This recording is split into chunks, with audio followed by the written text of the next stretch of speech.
E o entrevistado de hoje é o secretário de Agricultura e Meio Ambiente, Felipe Palles. Vamos falar sobre manutenção dos lotes e terrenos baldios durante esse período de chuvas. Felipe, primeiramente, bom dia, obrigado por estar conosco nesta manhã.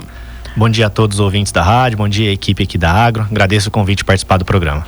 Muito bem, secretário, então, com o aumento das chuvas nesses últimos dias, nas últimas semanas, ainda não tão intensa como esperado, mas a vegetação tende a crescer rapidamente. Quais são os principais riscos para a saúde pública e a segurança dos terrenos, da segurança que esses terrenos baldios sem manutenção pode causar nesse período de chuva? É isso aí, definitivamente agora nós começamos um período com maior intensidade e volume de chuvas, né? Então é natural que tudo reaja a esse momento. E a vegetação não é diferente, né? Tanto no perímetro urbano quanto não urbano a gente tem um crescimento mais acentuado dessa vegetação.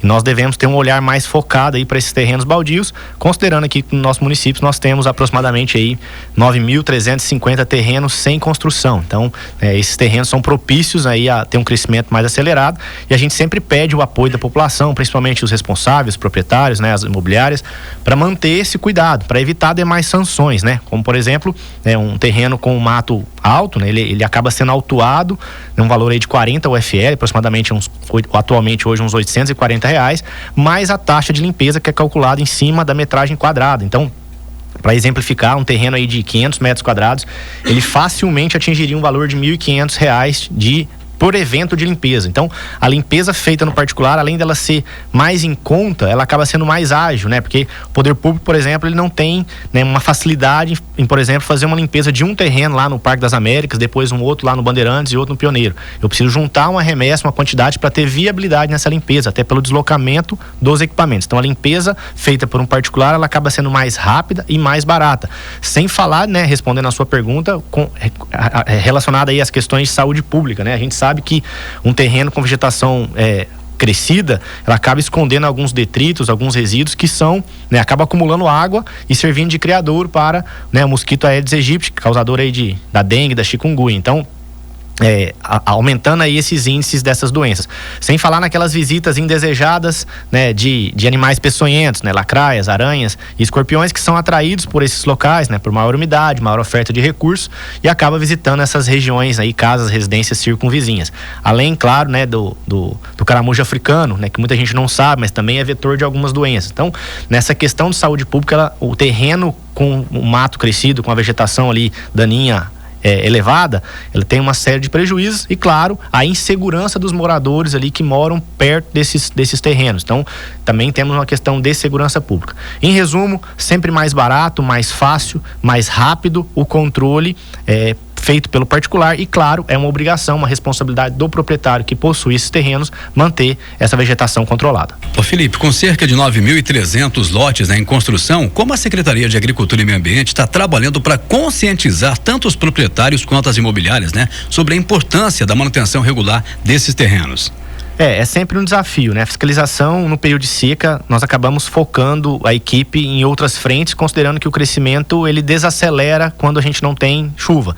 E agora, no período chuvoso, sempre há uma intensificação dos trabalhos, né? Com maiores rondas. Então, a equipe de fiscalização, ela visita esses bairros, ela faz, né, as anotações ali desses lotes, automaticamente gera, né, uma notificação pro proprietário orientando e solicitando a limpeza. Tem um período curto ali para ele poder fazer essa limpeza. E, claro, essa limpeza não sendo realizada, o poder público faz, né, o credenciamento de empresas, promove essa limpeza daquele terreno e encaminha um auto de infração para o proprietário por descumprimento daquela responsabilidade, além da taxa de limpeza que é repassada aí ao proprietário desse lote. Felipe, vamos pegar um exemplo. Eu tenho um terreno, mas eu acabei passando veneno para que esse mato pudesse então morrer, mas ele ainda está alto. É possível então fazer uma notificação, uma orientação junto à secretaria para evitar levar multa, por exemplo, até que esse mato ele acaba desaparecendo, murchando com o passar então desse veneno, por exemplo?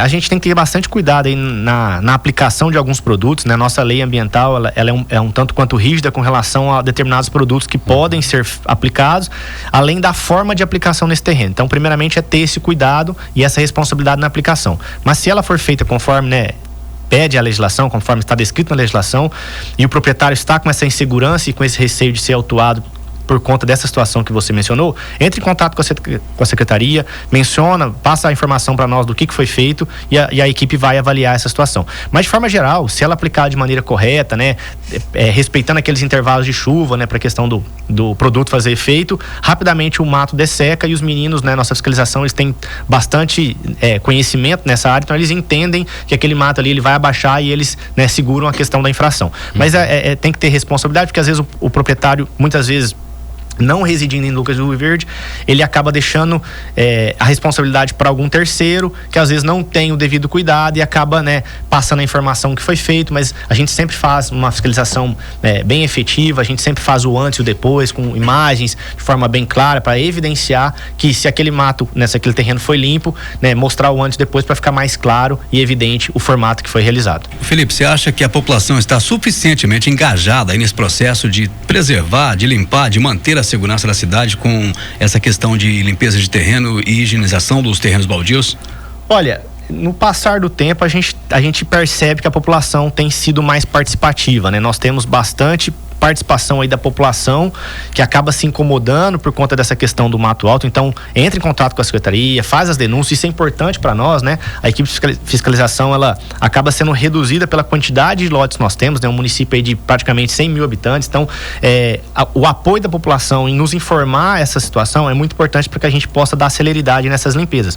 E eu também tenho comigo que os proprietários, as imobiliárias, os responsáveis, no passar dos anos, têm se tornado mais responsáveis, né? A gente tem notado aí que com essas campanhas, com as notificações feitas, a participação e a limpeza feita pela prefeitura tem diminuído. Isso significa que o particular tem feito por conta própria essa limpeza. E é o nosso objetivo, nós não temos, para nós é sempre um desafio fazer essa limpeza, né, de lotes particulares. O nosso objetivo principal é que esse lote seja limpo, principalmente pelos responsáveis, né, que são os proprietários desses lotes.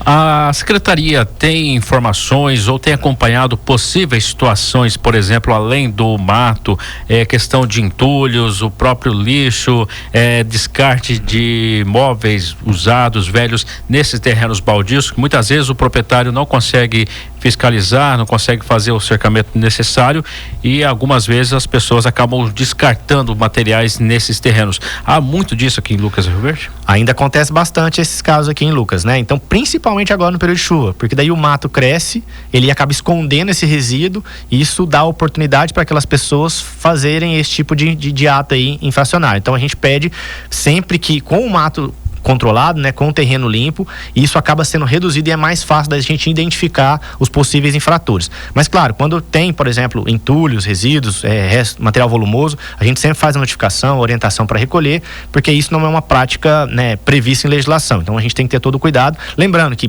por mais que muitas vezes não seja o proprietário que faz esse tipo de ato, a responsabilidade de cuidar do terreno é do proprietário. Então muitas vezes a gente recebe as defesas ali, não foi eu que fiz, eu sou proprietário, não tenho interesse em fazer isso. Mas infelizmente, por a gente não saber quem fez, não temos, né, um nexo de causalidade entre a ação e o ator daquela ação, a gente acaba notificando o proprietário para promover a limpeza. Então todo cuidado e atenção com esses lotes é necessário nesse período agora. Muito bem, antes de finalizarmos, Felipe, eu quero falar contigo sobre um seminário intermunicipal que deve acontecer nos próximos dias, a qual Lucas do Rio Verde deve participar juntamente com os municípios da nossa região. Qual que é o objetivo desse seminário? Quem que pode participar?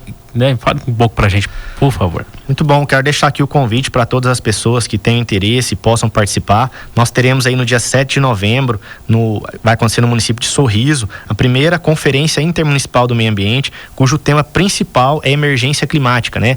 Extremamente importante, agora nós temos vivido aí nos últimos anos de forma mais acentuada, todo mundo tem percebido essas alterações, então é importante a gente discutir, debater. Nesse momento teremos diversos palestrantes falando sobre o assunto.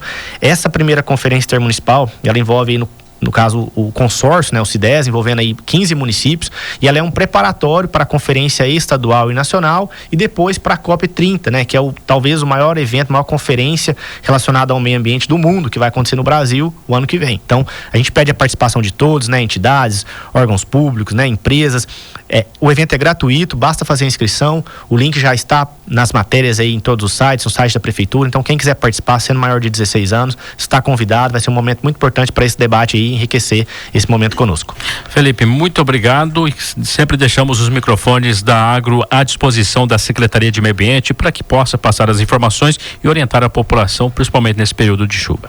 Eu agradeço aqui a participação, mais uma vez o convite aí da Agro. Sou sempre parceiro. O que vocês precisarem aí para falar de meio ambiente e agricultura, estou disponível.